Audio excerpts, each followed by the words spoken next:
नमो विष्णुपदाय कृष्णप्रेष्ठाय भूतले श्रीमते भक्तिवेदांत स्वामिन् इति नामिने। नमस्ते सरस्वती देवे गौरवाणी प्रचारिणे निर्विशेष शून्यवादी पाश्चात्य देशतारिणे। ओम नमो भगवते वासुदेवाय। ओम नमो भगवते वासुदेवाय। ओम नमो भगवते वासुदेवाय। ओम ज्ञानतिमिरन्धस्य ज्ञानाञ्जनशलाकया चक्षुरोन्मिलितं येन तस्मै श्रीगुरवे नमः। श्रीचैतन्यमनोभीष्टं स्थापितं येन भूतले स्वयं रूपः कदा मह्यं ददाति स्वपदान्तिकं। वन्देऽहं श्रीगुरुः श्रीयुतपदकमलं श्रीगुरून् वैष्णवांश्च श्रीरूपं साग्रजातं सहगणा रघुनाथान्वितं तं सजीवं साद्वैतं सावधूतं परिजनसहितं कृष्णचैतन्यदेवं श्रीराधा कृष्णपदान् सहगणा ललिता श्रीविशाखान्वितांश्च वाञ्छाकल्पतरुभ्यश्च कृपा सिन्धुभ्य एव च पतितानां पावनेभ्यो वैष्णवेभ्यो नमो नमः। जय श्री कृष्ण चैतन्य प्रभु नित्यानंद श्री अद्वैत गदाधर श्रीवास आदि गौर भक्त वृंद। हरे कृष्णा कृष्ण कृष्ण हरे हरे हरे राम राम राम हरे हरे।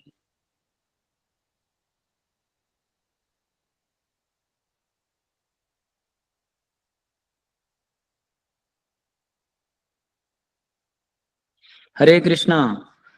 मेरा बड़ा सौभाग्य है आज सुबह श्रीमान तपोदित नित्यानंद प्रभु के आग्रह से आप सबकी सेवा करने का एक सुअवसर प्राप्त हुआ है श्रीमद् भागवतम की कक्षा के द्वारा। तो हम जो चर्चा कर रहे हैं ये श्रीमद् भागवतम के तीसरे स्कंद के 23वें अध्याय से, जिसका शीर्षक है देवहूति का लेमेंटेशन। यानी वो शोक मना रही हैं कि उन्होंने अपने पति के द्वारा जो सर्वोच्च कृष्ण प्रेम की प्राप्ति है वो कर नहीं पाई। तो इसमें हम चर्चा करने जा रहे हैं आज की सुबह 45 से 48 श्लोक तक। तो ये जो श्लोक है 44 से 48 ये है कि कैसे पहले हमने देखा देवहूति के जब इच्छा हुई, कपिल इन्होंने करदम मुनि की इतनी सेवा की बिना कुछ अपने परवाह करते हुए, अपने शरीर की अपनी मन की इच्छाओं की, तो उससे प्रसन्न होकर करदम मुनि ने उनको पूछा कि उनकी इच्छा क्या है। तो स्वाभाविक रूप से एक स्त्री की इच्छा होती है कि उनको पुत्र प्राप्ति हो। तो उनकी वो इच्छा जानकर तो उस इच्छा के लिए फिर उनके सौंदर्य की भी जरूरत थी। पुरुष स्त्री को अगर समागम करना है तो पुरुष को स्त्री के प्रति आकर्षण भी होना चाहिए। तो उसके लिए उनके शरीर तो पूरा जर्जर हो चुका था तपस्या के कारण, तो फिर उनके लिए सुविधा कर दी करदम मुनि ने। और फिर उन्होंने एक एरियल मैंशन, जो हवा में उड़ने वाला एक बहुत बड़ा हवाई जहाज, जैसे हमारी भाषा में जो हवाई जहाज है उससे करोड़ों गुना बड़ा, बहुत ही सुंदर, जो हमने पिछली बार चर्चा की थी शायद, तो वो किया। फिर उन्होंने जगह जगह का भ्रमण किया। जब वो वापस आए तो फिर उन दोनों ने शारीरिक संग किया। तो ये सेक्शन है ये 44 से 48 कि वो वापस आने के बाद उन्होंने शारीरिक संगम किया और फिर उनकी 9 कन्याएं उत्पन्न हुई। तो ये हम आज चर्चा करेंगे 44 से यानी 45 से 48 तक। तो इसमें पहला श्लोक 45, तस्मिन् विमान उत्कृष्टां शय्यां रतिकरीं श्रिता न चाबुध्यत तं कालं पत्यापिश्चेन संगता। तो उस हवाई जहाज में, जो हवा में उड़ने वाला, देवहूति अपने बहुत ही सुंदर पति के साथ बहुत ही मुलायम और उत्कृष्ट दर्जे के शैया के ऊपर, जिनकी काम वासना बहुत बढ़ गई थी, तो वो सो गई अपने पति के साथ।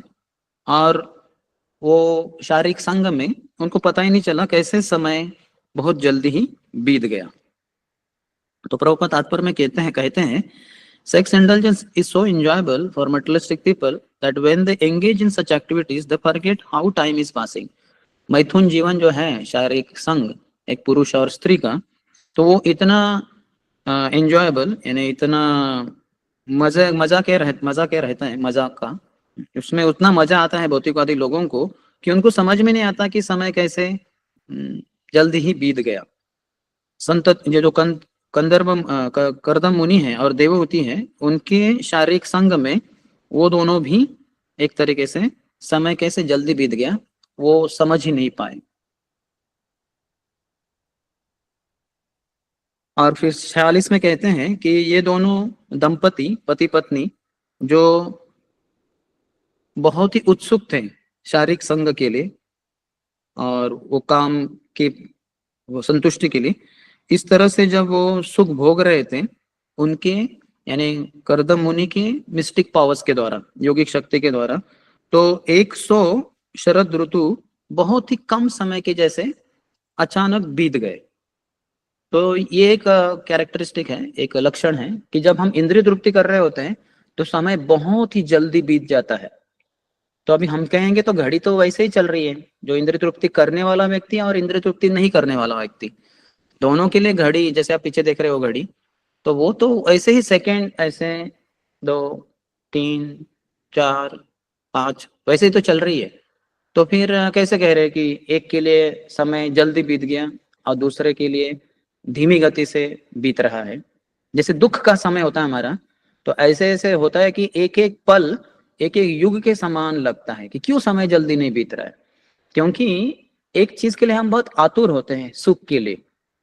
तो जब वो मिलता है बहुत समय के बाद, तो व्यक्ति उसको जब भोग करने लग जाता है तो उसको इतना एक प्रकार का ना उत्तेजना होती है कि वो उत्तेजना में जो समय बीत रहा है उसको समझ में नहीं आता। और ये अल्प कालावधि के लिए ये सुख मिलेगा तो बाद में उसको जल्दी ही समझ में आएगा, अरे ये तो आनंद के यानी जो सुख के क्षण थे ये तो फटाफट अचानक पूरे बीत गए, ऐसे कैसे अचानक हो गया, इतना जल्दी कैसे हो गया समय।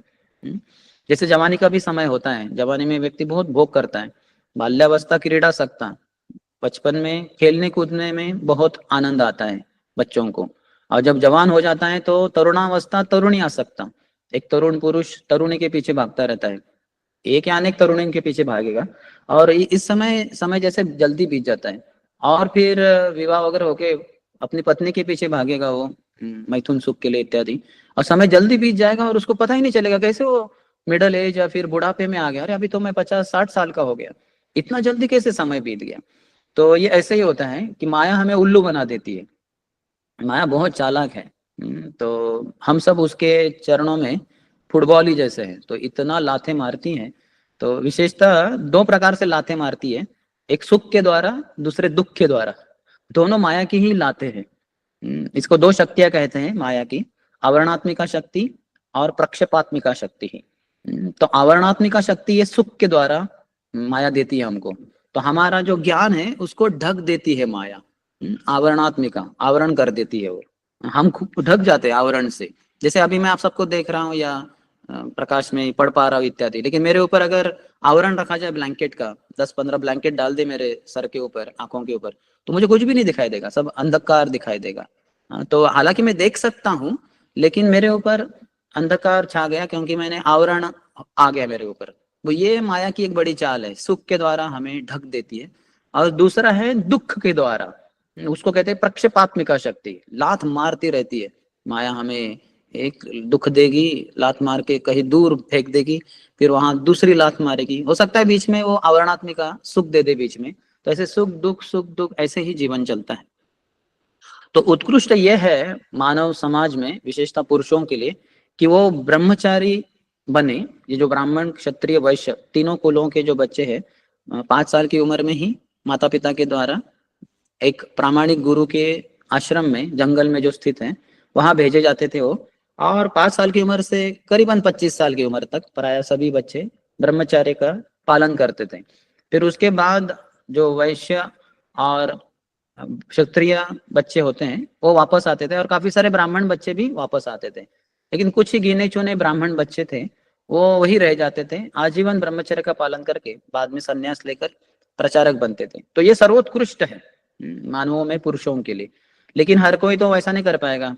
पूर्व के जमाने में सत्ययुग, त्रेतायुग, द्वापर युग में भी जो वैश्य बच्चे हैं वो भी जरूर वो विवाह कर ही लेते थे, गृहस्थ बनते थे। और क्षत्रिय भी विवाह करते ही थे, क्योंकि उनके रजोगुण बहुत प्रधान है उनके शरीर में।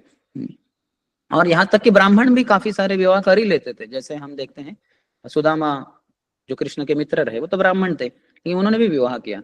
तो ज्यादातर लोग गृहस्थ ही बनेंगे।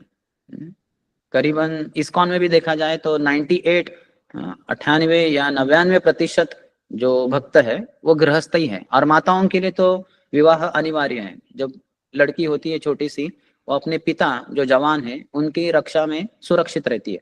जब वो जवान हो जाती है तो पिताजी बूढ़े होते हैं, वो उसकी रक्षा नहीं कर पाएंगे। तो एक जवान पुरुष को, जो उसके पति बनते हैं उस लड़की के, तो उनको सौंप देते हैं, वो पति उनकी रक्षा करते हैं।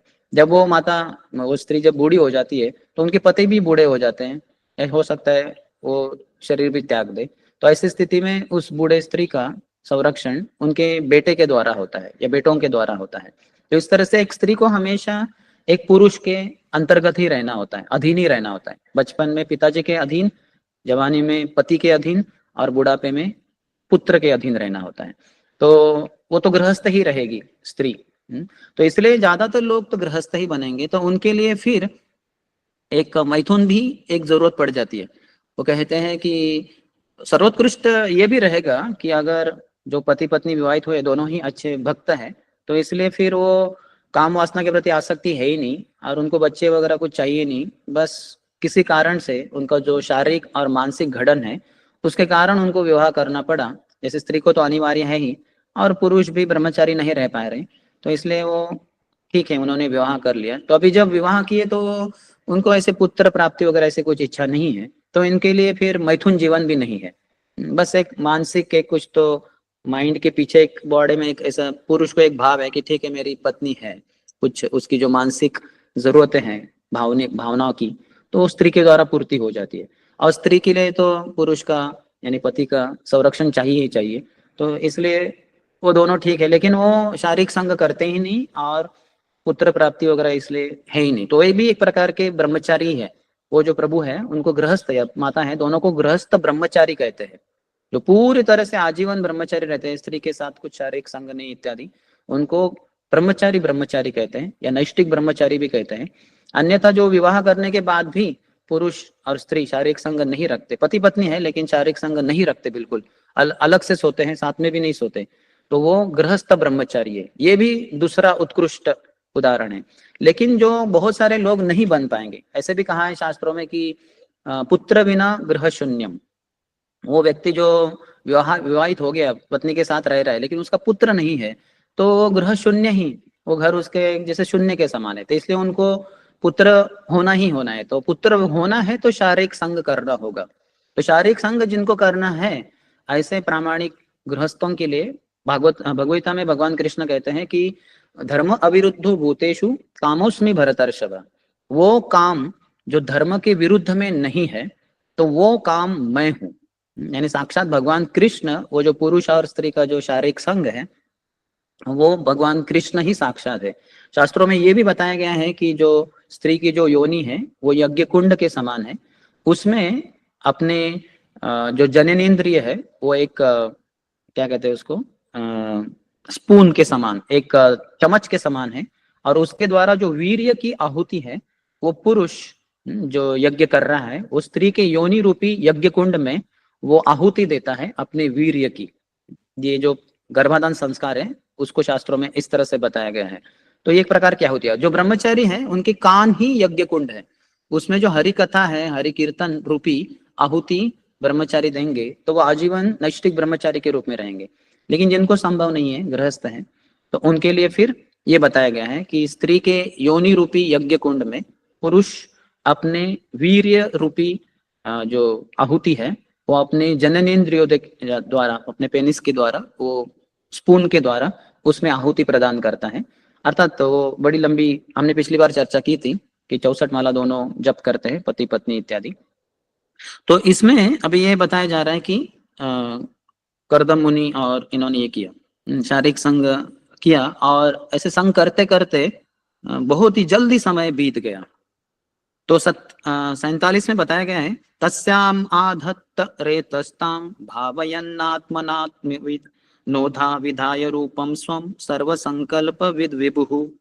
जो बहुत शक्तिशाली कर्दमुनि थे, वो हर किसी के हृदय को जानते थे, इसीलिए वो हर किसी की इच्छा को पूर्ति कर सकते थे। तो सामान्यतः बहुत ऐसी बार होता है कि किसी के हम हृदय को जानते ही नहीं, उसकी इच्छा क्या है। अगर आप जान भी पाए तो हो सकता है इच्छा पूर्ति के लिए आप समर्थ नहीं है, उनकी इच्छा को पूर्ति करने की आप में क्षमता नहीं है, आप में वो ताकत नहीं है, क्योंकि उस इच्छा की पूर्ति के लिए आप में शारीरिक शक्ति होनी चाहिए। पुरुष में वो स्त्री को शारीरिक संतुष्टि देने के लिए वो हो सकता है नहीं हो, या फिर कभी कभी फाइनेंशियल वित्तीय शक्ति चाहिए, वो शायद हो सकता है व्यक्ति के पास नहीं है। तो ये कर्दम मुनि जो है बहुत ही विशेष है, इनमें वो शारीरिक शक्ति भी है, मानसिक शक्ति भी है, आध्यात्मिक शक्ति है, और ये दूसरों के हृदय को भी जानते हैं। तो देवहूति जो उनकी पत्नी है, उनके हृदय को वो जानते हैं, ये स्त्री की जो मेरी पत्नी है उनकी क्या इच्छा है, और फिर उन्होंने उनकी जो भी इच्छाएं थी वो पूर्ति कर दी। वो आध्यात्मिक आत्मा थे कर्दम मुनि, और सभी आत्माओं के साथ उनका संबंध था, वो जानते थे।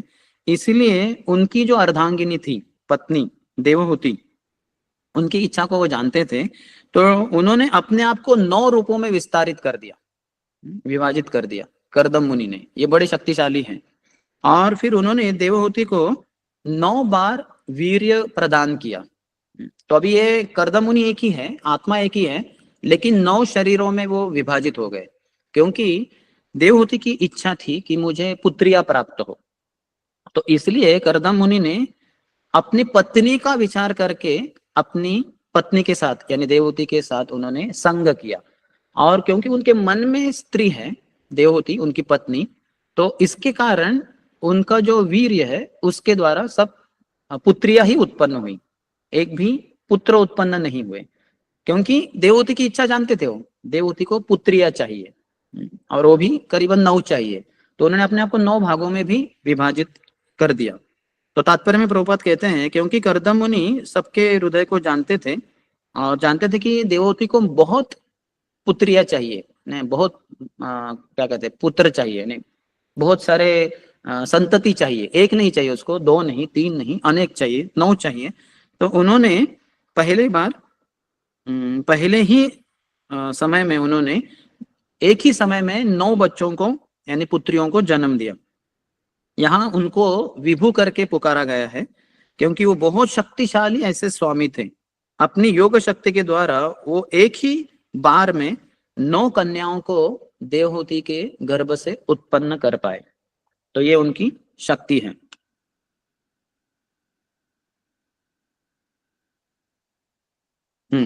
फिर इसमें बताए हैं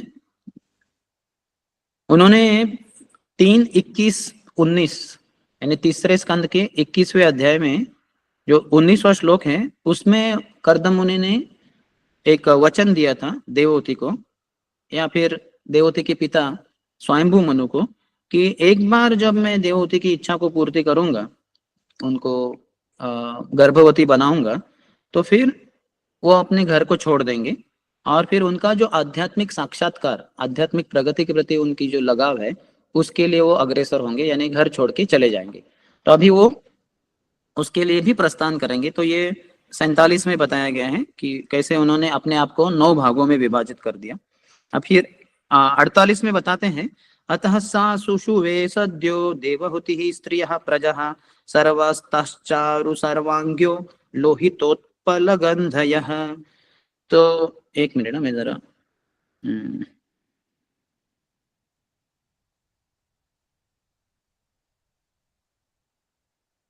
ये हम जो देख रहे हैं,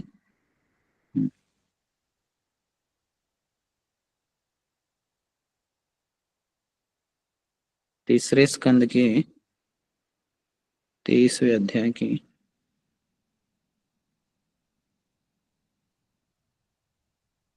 क्योंकि विश्वनाथ चक्रवर्ती ठाकुर पाद ने बहुत ही अच्छा तात्पर्य दिया है, उसका नंबर में देख रहा हूँ।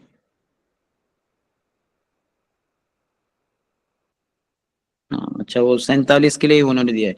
तो उसमें वो कहते हैं, एक स्त्री का विचार करेंगे शारीरिक संग के समय अगर पुरुष स्त्री का विचार करेगा, तो उसकी पुत्रियां उत्पन्न होंगी।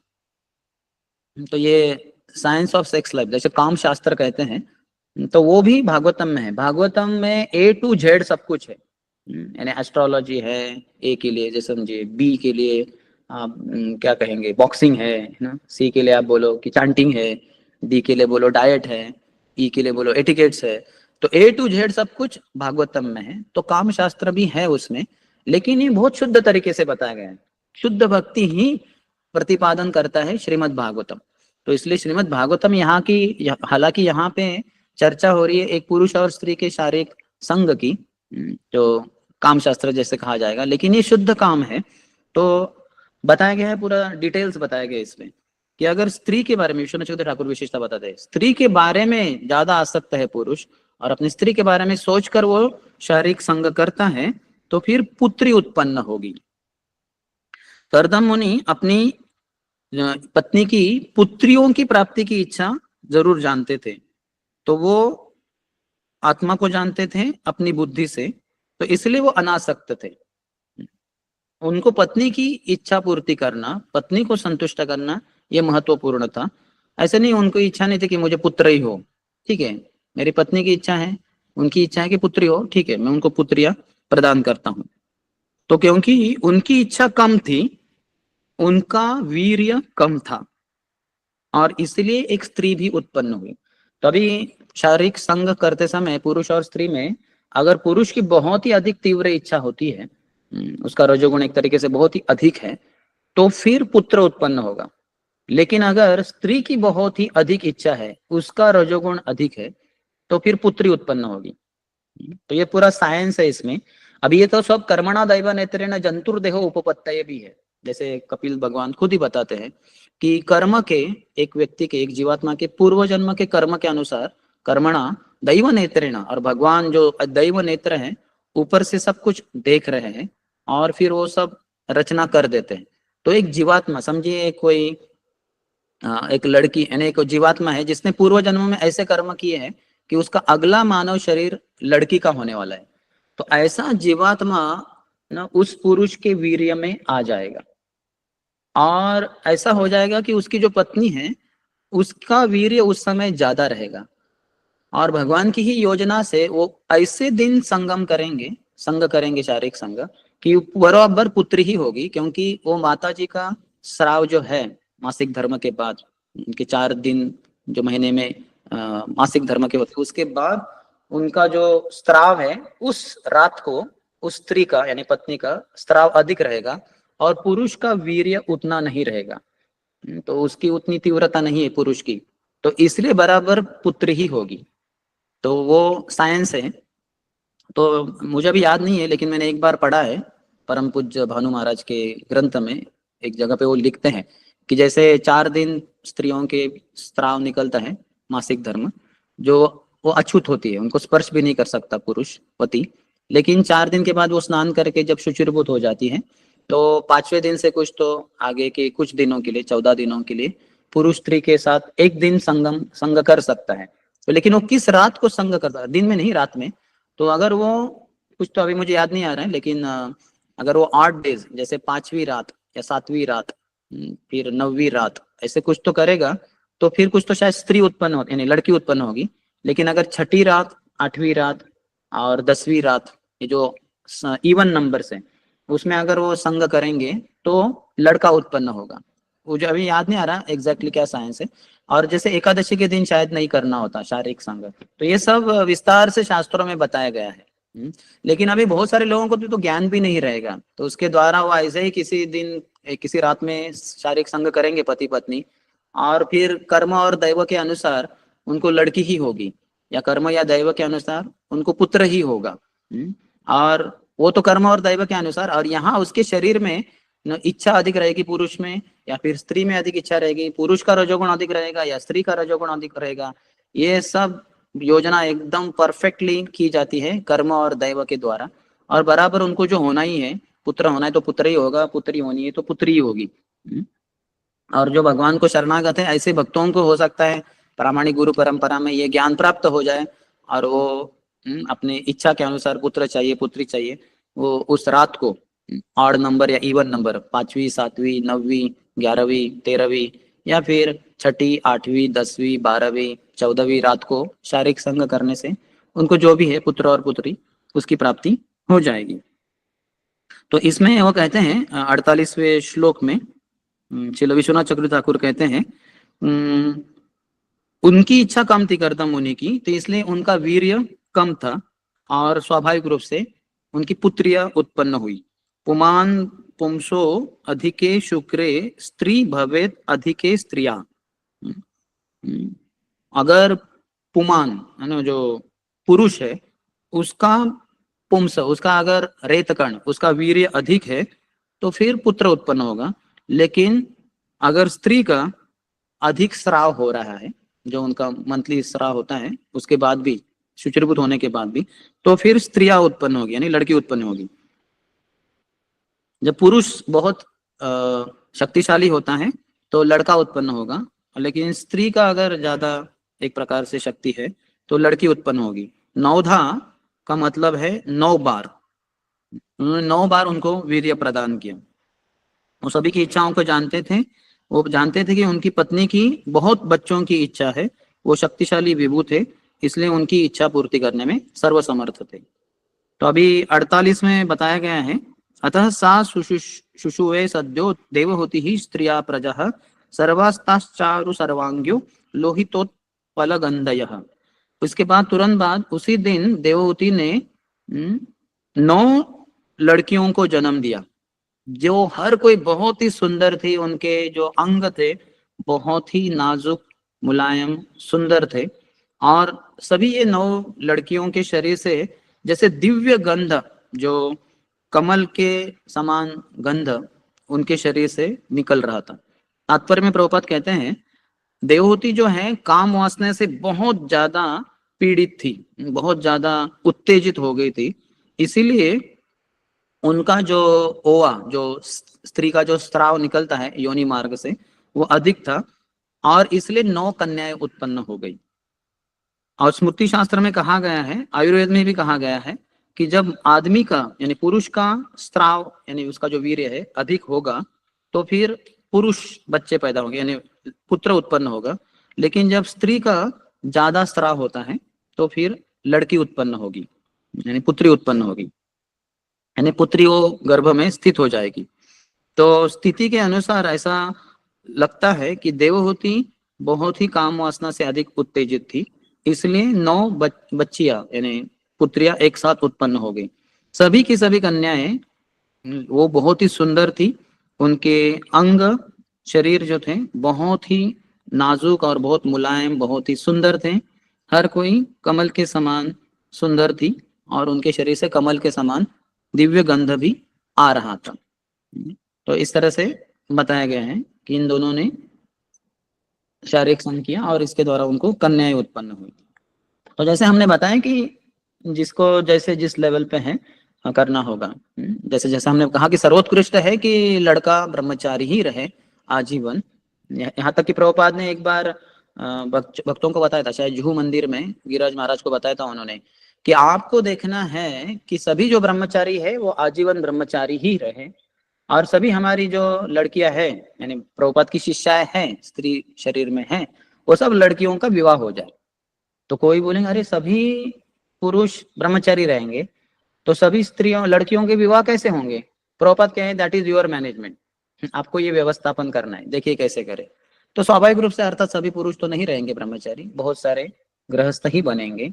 तो फिर दूसरा हमने बताया जो गृहस्थ ब्रह्मचारी के रूप में वो कभी विवाहित होने के बाद भी स्त्री के साथ सोते भी नहीं, पत्नी के साथ, न तो पुत्र प्राप्ति के लिए शारीरिक संग भी नहीं करते, ये दूसरा है। नहीं तो फिर तीसरा अगर गृहस्थ है उनकी पुत्र प्राप्ति की इच्छा है तो उस रात को पति पत्नी साथ में सो सकते हैं। अन्य रातों में ये उचित रहेगा कि पुरुष अपनी स्त्री के साथ पत्नी के साथ सोए भी नहीं, पत्नी सोएगी एक कमरे में, पति सोएंगे अन्य कमरे में, यानी वो ब्रह्मचारी का ही जीवन जी रहे। लेकिन जिस रात वो चाहते हैं कि वो पुत्र प्राप्ति के लिए शारीरिक संग करे तो उस दिन दोनों मिलके 64 माला जप करेंगे दिन भर में, और फिर रात में करीबन 10 बजे के बाद वो शारीरिक संग करेंगे भगवान को प्रार्थना करके इत्यादि। इसको गर्भाधान संस्कार कहते हैं। तो उसी रात को सिर्फ पति अपने पत्नी के साथ पुत्र प्राप्ति के लिए, शारीरिक संग के लिए सोएगा। ये तीसरे लेवल का है। और फिर पति को पत्नी से प्रेम तो करना चाहिए। मैंने एक सीनियर माताजी से सुना था एक बार कि प्रभुपाद ऐसे कहे हैं एक जगह पे, शायद किसी एक कपल दंपति को, कि तुम पुरुष के नाते अपने पत्नी को आलिंगन कर सकते हो और उसका चुंबन भी कर सकते हो। तो ये पति अपने प्रेम का, जैसे भक्त मिलते हैं एक दूसरे को पंचांग प्रणाम करने के बाद, उठने के बाद, जो पुरुष पुरुष है वो अपने एक दूसरे को आलिंगन करते हैं, या फिर स्त्रियां भी हैं वो भी एक दूसरे को आलिंगन, यानी स्त्री एक स्त्री दूसरे स्त्री से, एक माताजी दूसरे माताजी को आलिंगन करेंगी, तो ये प्रेम का प्रदर्शन है। तो उसी तरह से पुरुष भी, क्योंकि वो जो पत्नी को विवाह किया है तो उसकी भी कुछ भावनाएं हैं, इसलिए काम वासना से प्रेरित होकर नहीं, लेकिन एक जो मेरी कृष्ण भक्ति में सहायक के रूप में जो मुझे संगिनी मिली है पत्नी के रूप में, तो उसको वो आलिंगन कर सकते हैं, उसको चुंबन भी कर सकते हैं, लेकिन शारीरिक संग नहीं कर सकते, यौन संबंध नहीं रख सकते।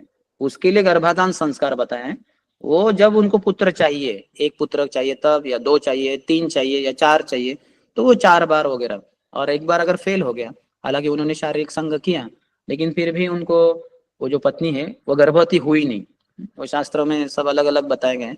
तो हो सकता है उनकी शारीरिक संग के बाद भी किसी कारण से वो गर्भवती हुई नहीं, तो फिर कुछ महीनों के बाद फिर से उनको शारीरिक संग करना पड़ेगा। लेकिन एक बार जब वो गर्भवती हो गई, क्योंकि जब उन्होंने शारीरिक संग रखा और कुछ दिनों के बाद या महीनों के बाद पता चला कि अभी वो गर्भवती है, तो फिर वो पुरुष अपनी स्त्री के साथ शारीरिक संग नहीं कर सकता। आज के समाज में मूर्ख समाज है, काम वासना से प्रेरित है, तो ऐसे बहुत जगह बताया जाता है कि चौथे महीने तक कुछ समस्या नहीं, वो गर्भवती है तो भी शारीरिक संग कर सकते हैं, 5वें महीने तक भी, और वो किस कैसे करना है। ऐसे मूर्खता का जो काम वासना से प्रेरित समाज है वो ऐसे ही बोलता रहेगा, लेकिन हमें शास्त्रों के अनुसार चलना चाहिए। तो एक बार वो जो स्त्री है, एक व्यक्ति की पत्नी, और फिर गर्भवती होने के बाद वो जब 9 महीने के बाद जब पुत्र को जन्म देगी, पुत्र पुत्री जो भी है, फिर कुछ महीनों के बाद या कुछ समय के बाद अगर उनको फिर से पुत्र प्राप्ति के लिए इच्छा है, दोनों की इच्छा है पति पत्नी की, तो फिर से वो शारीरिक संग कर सकते हैं, फिर से वो गर्भाधान संस्कार 64 माला जब उस समय उस दिन, और रात को फिर शारीरिक संग कर सकते हैं। अन्यथा उचित यह है कि पति पत्नी साथ में भी नहीं सोए, अलग अलग कमरे में सोए, तो ये उत्कृष्ट है। तो ऐसे अगर जीवन जिएंगे और पूरा जीवन ने भगवत भक्ति तो कर ही रहे हैं, 16 माला जप कर रहे हैं, गुरु के आदेश के अनुसार चल रहे हैं, 4 नियमों का पालन कर रहे हैं, तो इसको ही अवैध स्त्री संग को टालना कहते हैं। No meeting, no gambling, no illicit sex.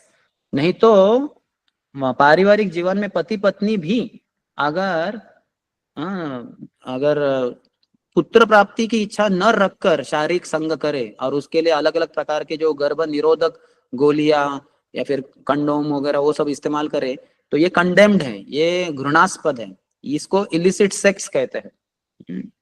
No illicit sex यानी अवैध स्त्री संग नहीं, अपनी ही पत्नी के साथ भी गर्भ निरोधक गोलियां या अन्य कुछ उपाय के द्वारा शारीरिक संग करे, लेकिन पुत्र प्राप्ति के लिए इच्छा न रखे, तो ये बड़ा जघन्य पाप है। इसको भी अवैध स्त्री संग ही कहते हैं। कोई नहीं कह सकता कि ये मेरी पत्नी है, मैंने इसके साथ शारीरिक संग किया तो क्या समस्या है, नहीं, समस्या है, ये पाप है। क्योंकि आपने पुत्र प्राप्त जो होना है, पुत्र प्राप्ति ये ऑटोमेटिक रिजल्ट है जब शारीरिक संग करते हैं पति पत्नी, लेकिन उसमें उन्होंने बाधा डाल दी, गर्भ निरोधक गोलियां वगैरह इस्तेमाल कर दी, तो ये बड़ा पाप है।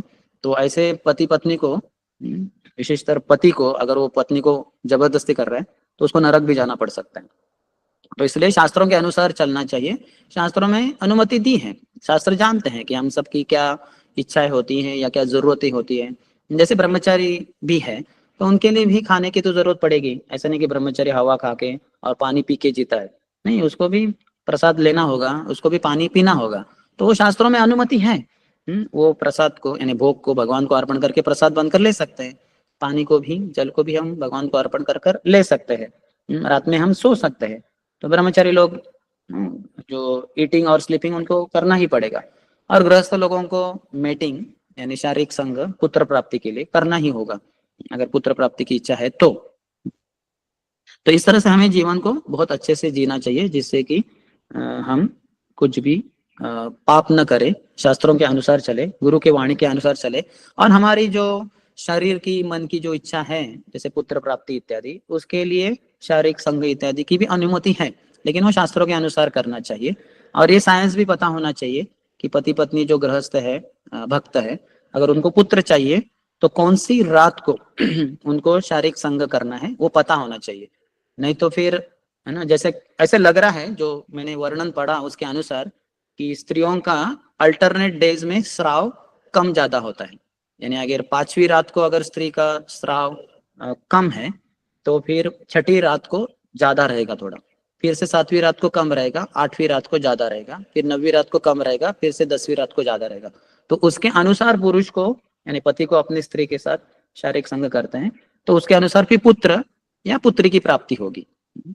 पहले के जमाने में बहुत अच्छा होता था कि, यानी बहुत अच्छा है ना एक तरीके से, क्योंकि वो बहुत सारे पुत्रों के लिए बच्चे होते थे उनके, हर किसी दंपति के कम से कम 5 6 7 8 बच्चे रहते हैं। हम सब देख सकते हैं कि हमारे चाचा चाची वगैरह या मामा मामी या मामा मौसी या फिर हमारे दादाजी का जो पीढ़ी था उसमें वो सब कितने सारे भाई बहन थे।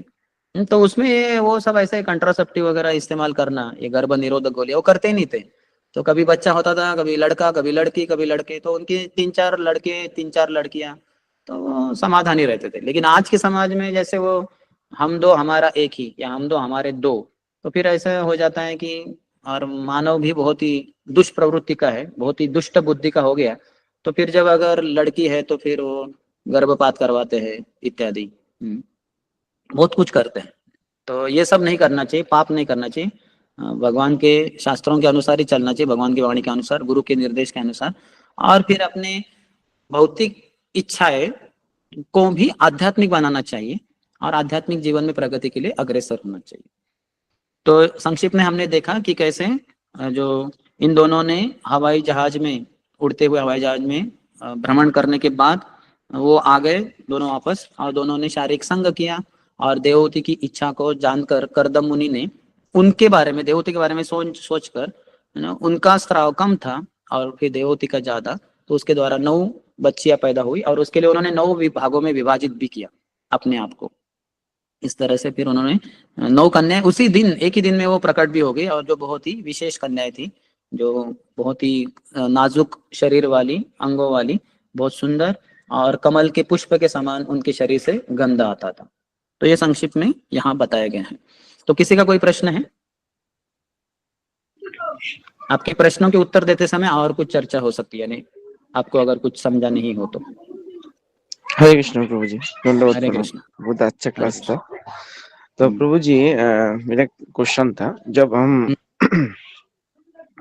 एक प्रतिज्ञा लेता है जब हम ब्रह्मचारी जीवन बिताएंगे, आप जो बताया था क्रिस्तो लाइफ में, ऐसा जो हमारा जो काम वासना है तो बहुत माने प्रबल है, बहुत तो जब हम प्रबल प्रबल।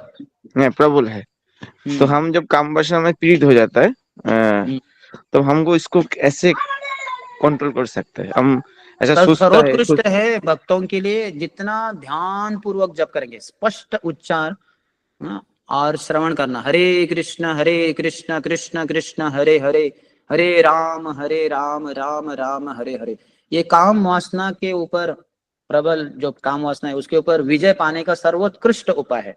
हम नामाचार्य श्री हरिदास ठाकुर को देख सकते हैं कि उनके लिए वेश्या भेजी गई थी, जो जैसे मुफ्त में आ गई, फ्री में आ गई वो, और बोली मैं तुम्हारे साथ शारीरिक संग करना चाहती हूँ। रात के अंधेरे में कोई था नहीं आजू बाजू में, लेकिन वो तो हरि नाम जप करते रहे, हरे कृष्ण कृष्ण कृष्ण हरे हरे, हरे राम राम राम हरे हरे। वो बोले जब मेरी मालाएं अंत हो जाएंगी, जब हरिनाम हो जाएगा तब मैं तुम्हारे साथ शारीरिक संग करूंगा। और उनकी माला तो अंत होती ही नहीं थी, रोज तो 192 माला वैसे भी करते थे। और उस समय तो उन्होंने प्रतिज्ञा की थी कि वो 100 करोड़ हरिनाम का जप करेंगे। तो करते ही जा रहे थे, करते ही जा रहे थे, उनकी माला कभी हुई नहीं अंत। अब वो ध्यान पूर्वक करे थे। बाद में जाके तो माया भी देवी आई, माया देवी, दुर्गा देवी साक्षात आई, उसके तो प्रलोभन को कौन रोक सकता है। लेकिन नामाचार्य हरदास ठाकुर सही में नामाचार्य है, इसलिए नाम के प्रति इतनी आसक्ति प्रेम है कि वो कुछ भी उसके द्वारा प्रलोभित तो हुए ही नहीं, उल्टा वो स्त्री को, यानी माया देवी को उन्होंने दीक्षा दे दी। ये हम में से कोई भी नहीं कर सकता। हम माया से बच पाए तो ये बहुत बड़ी चीज है। लेकिन माया को दीक्षा देना ये सिर्फ नामाचार्य हरिदास ठाकुर ही कर सकते हैं, तो उनके चरणों का आश्रय लेना चाहिए, ये सर्वप्रथम है। और दूसरा है कि गलत ध्यान न करें। ब्रह्मचारियों को या जिनको ब्रह्मचारी व्रत का पालन करना है गृहस्थ होते हुए भी, तो उनको इधर उधर देखना, गलत कंटेम्पलेशन करना ये अच्छा नहीं। इसलिए अच्छा कंटेम्पलेशन करने के लिए शास्त्र पढ़ने चाहिए। ब्रह्मचारी जीवन ही होता है स्वाध्याय के लिए, तो इसलिए ग्रंथ पढ़ने चाहिए प्रभुपाद के, जितना हो सके अधिक, 1 घंटा 2 घंटा 3 घंटा श्रीमद् भागवतम ध्यान पूर्वक श्रवण। क्योंकि 1 मिनट,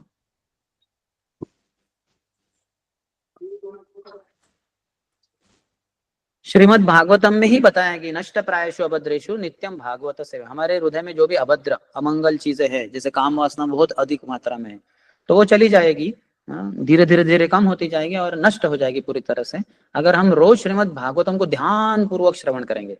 प्रभुपाद ने एक बार कहा कि श्रीमद् भागवतम का श्रवण करने के लिए आप उस 1 घंटे के लिए जागरूक रहो, बाकी 23 घंटे सोना है तो सो जाओ, कुछ समस्या नहीं, लेकिन श्रीमद् भागवतम में मत सो। और प्रभुपाद का एक स्टेटमेंट है कि sleeping in Shrimad Bhagavatam class is worse than illicit sex. Shrimad Bhagavatam की कक्षा में सोना ये अवैध स्त्री संग या अवैध पुरुष संग से भी अधिक बदतर या खतरनाक है। इसलिए तो वो कहे कि 23 घंटा सो जाओ दिन में, नो प्रॉब्लम, लेकिन 1 घंटे की श्रीमद् भागवतम के कक्षा में जागरूक रहो, आंखें बड़ी करके खोलकर अच्छे से, या चाहिए तो खड़ा होकर श्रवण करो या नोट्स बनाते बनाते श्रवण करो, लेकिन श्रवण करो। तो ये श्रीमद् भागवतम का श्रवण भी रोज हमारे लिए बहुत महत्वपूर्ण है। वही श्लोक के आगे भी बताए गए, ये 1:2:18 का हमने बताया, नष्ट प्रायशु अभद्रेशु नित्यम भागवत सेवया भगवती उत्तम श्लोके भक्तिर्भवती नैष्ठिकी। अनर्थ निवृत्ति के बारे में इस श्लोक में बताया 18वें श्लोक में, कि नष्ट प्रायशु अभद्रेशु, अभद्र यानी अनर्थ, तो अनर्थ की निवृत्ति हो जाएगी, नष्ट हो जाएंगे वो सब। और फिर नष्ट प्रायशु अभद्रेशु नित्यम भागवत भगवती उत्तम श्लोके भक्तिर्भवती नैष्ठिकी, निष्ठा में भक्त पहुंच जाएगा, सत्वगुण में पहुंच जाएगा, रजोगुण तमोगुण के ऊपर उसका विजय हो जाएगा। अगले श्लोक में 19वें श्लोक में वही कहा है, तदा रजस तमो भावा काम लोभादश्ये चेतयेतर अनाविद्धम सितम सत्वे प्रसिद्धि। जब वो ध्यान पूर्वक श्रवण करते हैं, ग्रंथ भागवत को पढ़ते हैं या भागवतम का श्रवण करते हैं, व्यक्ति भागवत की सेवा करते हैं हम, तो फिर नष्ट प्रायशु अभद्रेशु, अभद्र सब प्राय नष्ट हो जाते हैं। और नित्य कहते हैं कि तदा रजस तमो भावा, रजोगुण और तमोगुण का प्रभाव जो काम लोभादय से, काम और लोभ इत्यादि के द्वारा, काम क्रोध लोभ मोह मद मत्सर्य, ये सब चला जाएगा। स्थितम सत्वे प्रसिद्धति, एक व्यक्ति जो है भक्त है, साधक है, वो सत्व गुण में स्थित हो जाएगा और प्रसिद्धति, बहुत प्रसन्न रहेगा। जब काम वासना हमें पीड़ित करती है तो हम अप्रसन्न हो जाते हैं, अंदर से आतुर व्याकुल हो जाते हैं, चिंतातुर हो जाते हैं, कहाँ कैसे करूं, क्या करूं, काम वासना को कैसे पूर्ति करूं, पागल हो जाते हैं हम। तो उससे दूर रहना है। उसके विपरीत सत्वगुण में आएंगे तो स्थितम सत्वे प्रसिद्धति, बहुत प्रसन्न रहेंगे। कोई सुंदर स्त्री भी आएगी, सुंदर पुरुष भी आ गया, कुछ भी आकर्षण नहीं रहेगा, समझ पाएंगे ये तो जीवात्मा है, इसको भगवान की सेवा में लगाओ। या फिर अगर कोई सुंदर लड़की है या स्त्री है, ये तो गोपी है, भगवान कृष्ण की संतुष्टि के लिए है, तो भगवान की सेवा में उनको लगाओ, अगर आपको उनको सेवा में लगाना है तो, अन्यथा उनसे दूर ही रहो, कुछ लेना देना नहीं है, प्रचार करो उनको इत्यादि। तो काम वासना को विजय प्राप्त करें तो सर्वोत्कृष्ट है हरिनाम का जब ध्यान पूर्वक करें। दूसरा है श्रीमद् भागवतम को ध्यान पूर्वक पढ़े, श्रवण करे इत्यादि। और ऐसा भी है कि महान भागवतों की, भक्तों की सेवा करें, कि उनके आशीर्वाद से, उनकी कृपा से हम काम वासना के ऊपर पूरी तरह से विजय प्राप्त कर सकते हैं। आज के तारीख में भी 21वीं सदी में ब्रह्मचारी लोग आजीवन ब्रह्मचारी रह सकते हैं नैष्ठिक ब्रह्मचारी के रूप में, और गृहस्थ लोग भी गृहस्थ ब्रह्मचारी बन सकते हैं। वो शक्ति है भक्ति में, शुद्ध भक्ति में, नाम में, श्रीमद् भागवतम में। लेकिन अगर हम शुद्ध भक्तों की सेवा करें तो ये 2 उपाय आप प्राय या 3 उपाय आप कर सकते हैं काम के ऊपर विजय। और बहुत सारे उपाय हैं, कई अन्य समय हम चर्चा करेंगे। असंकल्पात जयेत कामः, जो नारद मुनि की शिक्षा है युधिष्ठिर महाराज को, जो भागवतम के 7वें स्कंदे नरसिंह प्रहलाद लीला के बाद 11 से लेके 15 अध्याय, तो उसमें हर किसी अनर्थ को कैसे विजय प्राप्त कर रहे हैं, तो बहुत ही दृढ़ निश्चय होके व्यक्ति काम वासना के ऊपर विजय प्राप्त कर सकता है। और बहुत सारी चीजें हैं, जैसे खाने पीने के बारे में, लाल मिर्च, हरी मिर्च ये सब खाएंगे तो वीर्य व्यक्ति का पतला हो जाता है, फिर वो जल्दी शरीर से बाहर चला जाएगा। तो काफी सारे ब्रह्मचारी भी ये गलती कर बैठते हैं, फिर हरी मिर्च खाते रहते हैं, लाल मिर्च खाएंगे। प्रसाद भी बहुत महत्वपूर्ण है, और देर रात को नहीं खाना चाहिए, बहुत ज्यादा स्वीट नहीं खाना चाहिए। ये सब करेंगे तो वीर्य स्खलित हो जाएगा, ब्रह्मचर्य व्रत पालन करना बहुत मुश्किल हो जाएगा। एक ग्रंथ है परम पूज्य भक्ति विकास स्वामी महाराज के द्वारा लिखा हुआ, ब्रह्मचर्य इन कृष्ण कॉन्शियसनेस।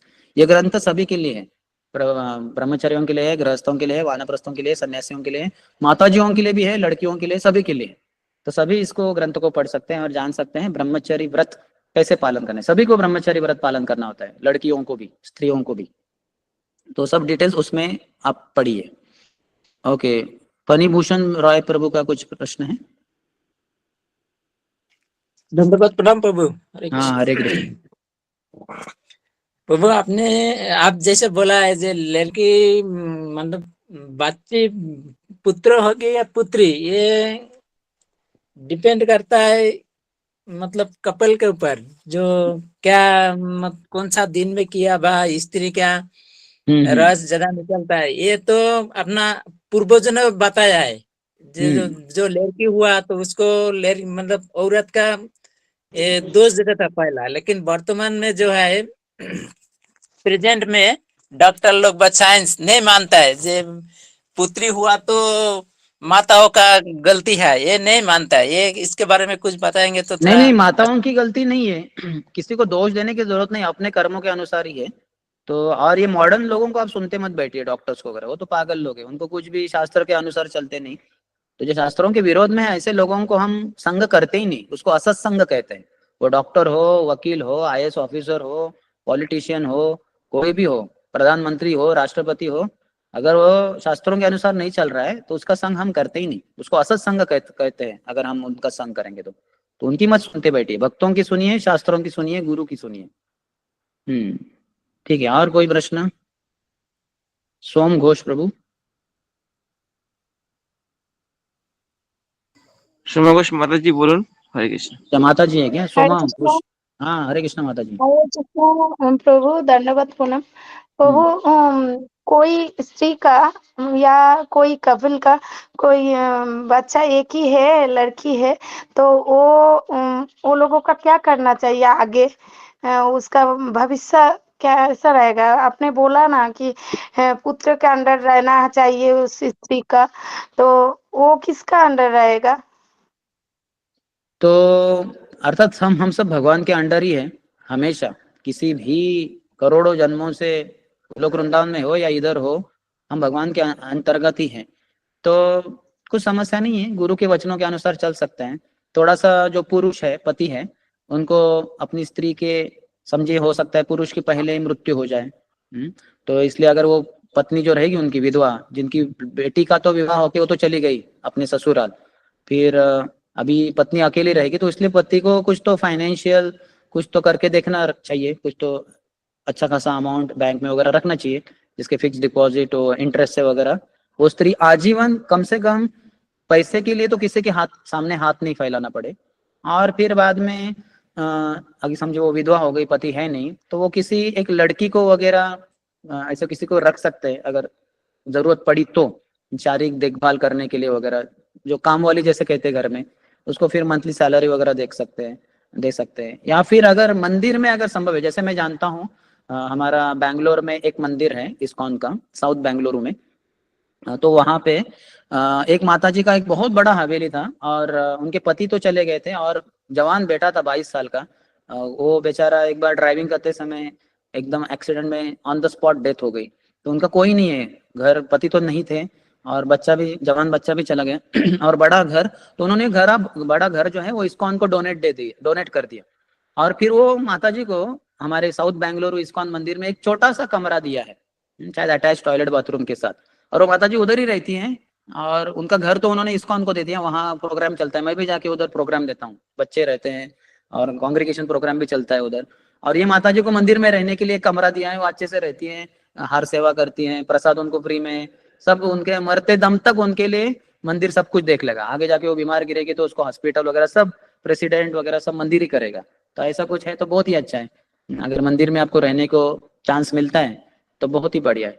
पति भी नहीं रहे तो हमारे असली पति तो भगवान कृष्ण ही है, तो वो कृष्ण जहाँ रह रहे हैं मंदिर में, वहां ही अगर माता जी रह पाई तो बढ़िया है।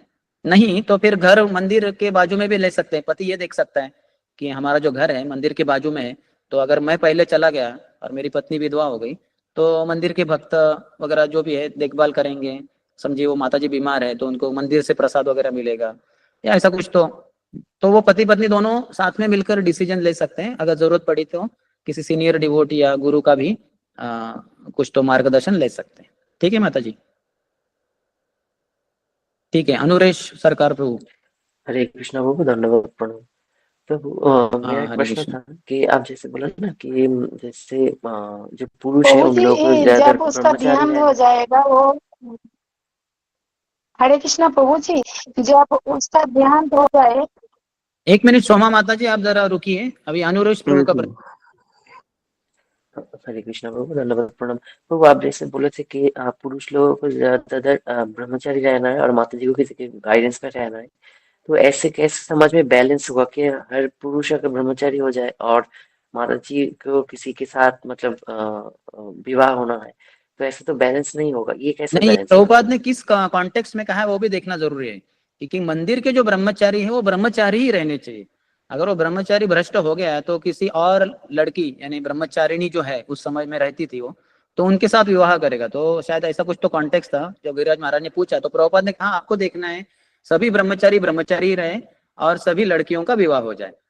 तो ये कैसे करना है आपका मैनेजमेंट है, आप देखो, ऐसे प्रभुपाद ने कहा था। लेकिन जैसे मैंने कहा कि जो लार्जर इस्कॉन है या पूरा समाज है उसमें तो 98-99% लोग तो विवाहित ही होंगे।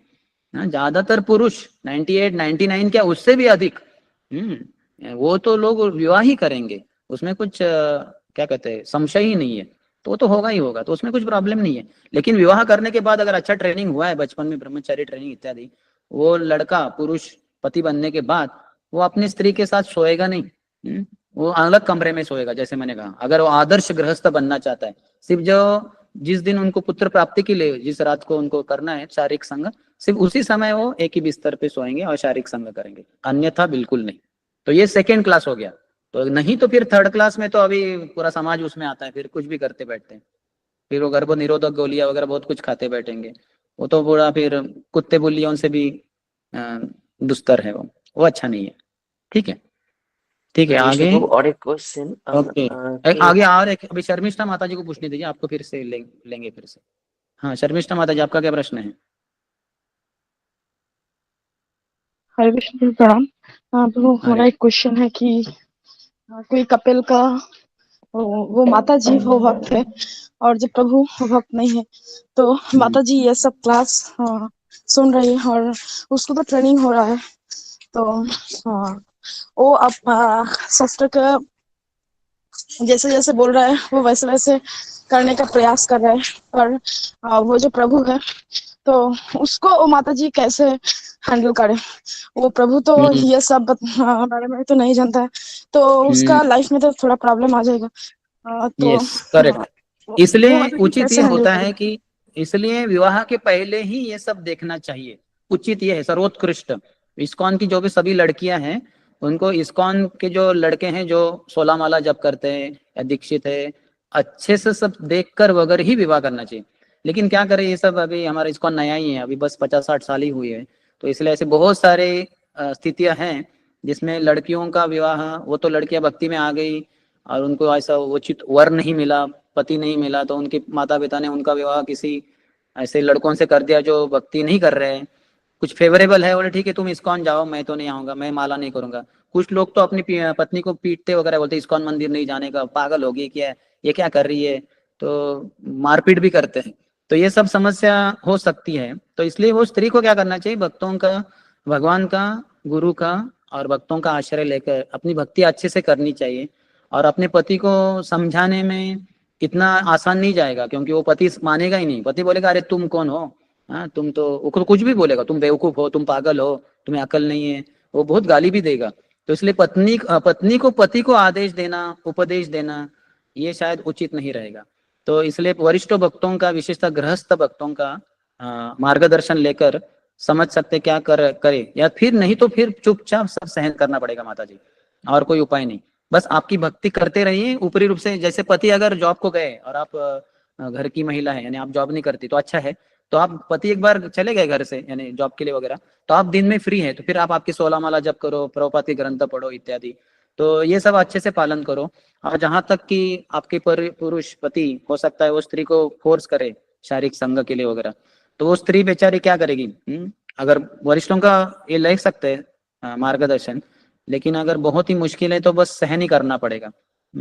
रो सकते हैं अंदर से, हृदय से, या फिर पति जाने के बाद बाहर से भी रो सकते हैं कि यानी आंसू बहा कर कि भगवान मुझे इस स्थिति से आप बाहर निकालिए। मैं ऐसे, ये तो बहुत ही खतरनाक स्थिति है। मेरे पति मेरे साथ शारीरिक संग करना चाहते हैं और चाहते हैं कि पुत्र न हो, तो फिर ये पाप हो रहा है मुझसे, मुझे बचाइए आप।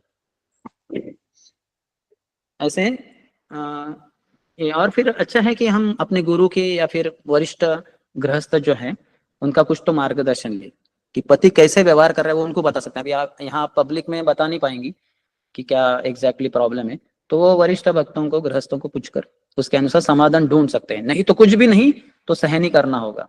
लेकिन अपनी भक्ति आप कर पा रहे हैं, ये बहुत ही अच्छी चीज है। तो बस है, ठीक है। Thank you. संग्राम, ओके, संग्राम मंडल प्रभु। धन्यवाद, प्रणाम प्रभु। हरे कृष्ण।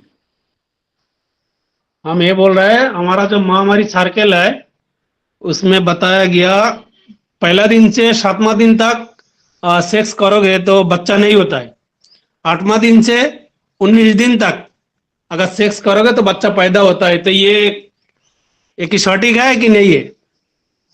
ये क्या, ये ठीक बोला कि गलत बोला? वो क्या है, भानु महाराज ने अपने ग्रंथ में लिखा है, जो मुझे याद नहीं, मैंने एक बार पढ़ा था बहुत साल पहले, तो मुझे अभी याद नहीं आ रहा है। मुझे भानु महाराज को ईमेल लिखना होगा, मेरे मन में है वो, लेकिन मैंने अभी तक वो ईमेल लिखा नहीं है। तो मैं महाराज को ईमेल लिख के पूछूंगा कि क्या डिटेल्स है उसके है डिटेल्स कि कब शारीरिक संग करने से क्या होता है, पुत्र होता है, पुत्री होती है, ऐसे है, लेकिन अभी मुझे याद नहीं आ रहा है। मैं आपको बाद में इसका उत्तर दूंगा महाराज को पूछकर। और किसी हरे का कृष्ण प्रश्न? प्रभु। अनुरेश प्रभु का फिर से। हरे कृष्णा प्रभु, मेरा जो सेकंड क्वेश्चन था कि ये है, पूछिए,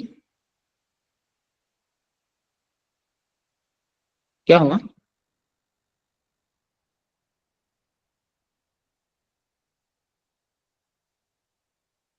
अनम्यूट हो गया प्रभु। अनुरेश प्रभु लेफ्ट हो गए, लेफ्ट हो गए। और किसी का प्रश्न है कर सकते, बाद में गुणेश्वर को प्रश्न देखेंगे।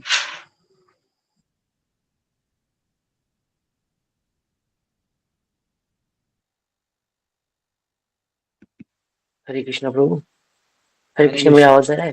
हरे हाँ, कृष्णा। यस, बोलिए। हरे कृष्णा प्रभु, मेरा क्वेश्चन था कि हम लोग कैसे, मतलब कोई कैसे जान सकते हैं कि वो क्या, मतलब ब्रह्मचारी रहना ठीक होगा या गृहस्थ होना ठीक होगा? ये इसलिए कैसे मैं क्या? हमारे सभी जो, जहां मैं इंडिया में सब जगह पे मैं जाता हूँ, हमारे सब यूथ सेंटर में सभी लड़कों को बोलता हूँ कि आप सब ब्रह्मचारी बन जाओ। क्योंकि पूर्व जमाने में ब्राह्मण, क्षत्रिय और वैश्य तीनों उच्च कुल के लड़के प्राय ब्रह्मचारी जीवन के लिए जाते ही जाते थे। कोई भी ब्राह्मण, क्षत्रिय, वैश्य बच्चे घर में नहीं रहते थे। 5 साल की उम्र में माता पिता उनको जंगल में गुरु के आदेश के, गुरु के आश्रम में भेज देते थे। फिर वो जो भी रहेंगे 10-15 साल उधर, बाद में विवाह करते थे। तो इसलिए मैं सबको बोलता हूँ कि आप सब उच्च कुल में ही पैदा हुए हो, ब्राह्मण, क्षत्रिय, वैश्य, और कोई शूद्र कुल में भी उत्पन्न हुआ होगा आप में से, लड़कों में से। लेकिन बाद में आप इस्कॉन में आए, जब कर रहे हैं, सुबह उठ रहे हैं, और जब भी टॉयलेट को वगैरह जाते हैं, स्नान कर रहे हैं, ऐसे जो यह है स्टैंडर्ड, ये तो ब्राह्मण लोग भी नहीं पालन करते। आप अच्छे से पालन करें तो आप भी ब्राह्मण ही हो।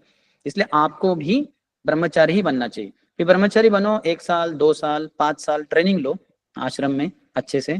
तो कुछ सालों के बाद पता चलेगा कि ये जीवन बहुत ही अच्छा है, लेकिन मैं इसके लिए पात्र नहीं हूँ। मैं आजीवन ब्रह्मचारी नहीं रह सकता। ऐसा कुछ लड़कों का या बहुत लड़कों को ये अनुभव, यानी ये साक्षात्कार मिलेगा, तो फिर वो विवाह कर सकते हैं।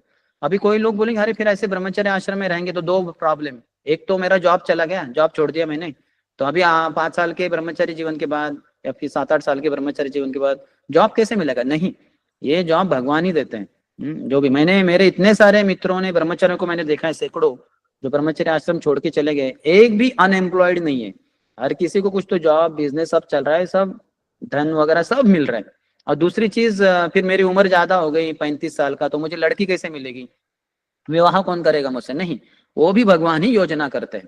कोई तो आपको इस्कॉन में ही कोई तो लड़की वगैरह मिल जाएगी, भगवान आपकी योजना कर देंगे। तो इसलिए मैं कहता हूँ कि आप जब चले जाएंगे बाहर तो आपकी नौकरी और आपके लिए छोकरी ये भगवान प्रदान करेंगे। और जो अंदर रहेंगे ब्रह्मचर्य आश्रम में उनके लिए भाकरी, भाकरी ये महाराष्ट्र का एक फूड स्टफ है, जैसे चपाती रोटी होती है वैसे ज्वार से बाजरा से ये भाकरी बनती है, ये हमारे ब्रह्मचर्य को बहुत अच्छी लगती है। तो जो बाहर चला जाएगा ब्रह्मचर्य उसके लिए नौकरी और छोकरी भगवान दे देंगे, और जो अंदर रह जाएगा उसके लिए भाकरी भगवान दे देंगे। तो ये उचित है कि अगर विशेषतः जो यूथ सेंटर में रहते हुए एजुकेशन लेते हैं या फिर जॉब करते हैं विवाह के पहले, वो अच्छा है कि वो लड़के सब ब्रह्मचारी बन जाएं। जो भी आजू बाजू में इस्कॉन सेंटर या टेम्पल है उसमें सब ब्रह्मचारी बन दें, और 1 2 3 साल अच्छे से सेवा करें भगवान की, इस्कॉन के लिए भी प्रचार वगैरह बहुत करें। और फिर बाद में उनको जब समझता है कि ये जीवन अच्छा है लेकिन मैं इसके लिए फिट नहीं हूँ, पात्र नहीं हूँ, तो विवाह कर सकते। क्रिश्चियन रिलीजन में ये कंपलसरी है, हर कोई लड़का क्या लड़की भी सबको 2 साल अपना जीवन देना होता है। यहाँ तक कि दंपति पति पत्नी दोनों भी पूरा सब कुछ छोड़ के 2 साल पूरा वो क्रिश्चियन मिशनरी बनते हैं, अलग अलग जगह पे जाके वो लोगों को क्रिश्चियन बनाते हैं या फिर चर्च खोलने में मदद करते हैं, बहुत कुछ एक्टिव एकदम क्या कहते हैं उसको स्वयं सेवक मिशनरी रहते हैं वो लोग।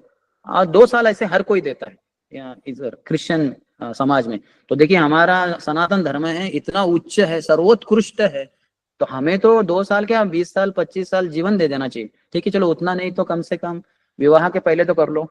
और फिर बाद में सवाल आएगा कि वानप्रस्थ कब बनेगा। अगर लेट उसका विवाह हुआ, ब्रह्मचारी जीवन जिया और 35 साल की उम्र में 48 साल की उम्र में 38 साल की उम्र में उसने विवाह कर लिया, फिर तो वानप्रस्थ कैसे बनेगा। वानप्रस्थ बनने की जरूरत नहीं, चिंता मत कीजिए, आपका वानप्रस्थ जीवन पहले ही हो गया। गृहस्थ के पहले आपने जो ब्रह्मचर्य जीवन जिया उसमें ही आपका वानप्रस्थ आश्रम हो गया। आपने पूरी तरह से 2 3 4 साल जो भी था डेडिकेटेड रूप से इस्कॉन मंदिर में रहकर ब्रह्मचारी के रूप में बहुत सेवा की, प्रचार कार्य इत्यादि वगैरह। तो बाद में गृहस्थ बने, बाद में वानप्रस्थ नहीं बने तो भी कुछ प्रॉब्लम नहीं। अंतिम समय तक आप पति पत्नी साथ में रहकर अगर भगवान की इच्छा रही, कृपा रही, तो फिर हो सकता है अंतिम कुछ साल फिर से आप वानप्रस्थ जीवन जी पाए। नहीं जी पाए तो कुछ प्रॉब्लम नहीं, पहले आपने गृहस्थ ब्रह्मचर्य जीवन जिया उसमें आपका full dedicated life in the missionary activities of ISKCON वो हो गए आपके, तो बाद में चिंता करने की जरूरत नहीं। ठीक है, हरे कृष्ण प्रभु जी, हम शास्त्रों में देखता है कुछ कुछ तो हमारा प्रभु जी ने बोलता है जे 30+ होने के बाद 40 होने के बाद शादी नहीं करना है, कारण वो नहीं करना ऐसा नहीं है, ऐसा नहीं है, ऐसा किधर लिखा है। ये तो उचित होगा कि जो लड़का है, करीबन प्रभुपाद ने बोला है 24 साल का लड़का और 16 साल की लड़की ऐसे विवाह होना चाहिए। लेकिन अभी बाहर का समाज इतना उल्टा पुल्टा है, तो आज तो 24 साल की लड़की भी विवाह के लिए तैयार नहीं होती। 24 क्या 32 साल की लड़कियों को भी मैंने देखा है, वो विवाह के बारे में सोच ही नहीं रही है। तो अभी ये सब ऐसा उल्टा पुल्टा समाज हो गया है क्योंकि वेदों के अनुसार नहीं चलते। फिर वो बोलते कि नहीं मुझे अपना करियर बनाना है, मुझे बहुत पढ़ाई करनी है, अभी बीटेक हो गया, अभी एमटेक करना है, फिर डॉक्टरेट करना है। ऐसी लड़कियों की बहुत सारी महत्वाकांक्षाएं एम्बिशंस रहती है। फिर वो गृहस्थ बनना यानी एक आदर्श पत्नी बनना, आदर्श माता बनना, ये सब बाजू में रह जाता है। तो फिर समस्या हो जाती है पारिवारिक जीवन में, फिर डाइवोर्सेस हो जाते हैं, बड़ी समस्या आ जाती है।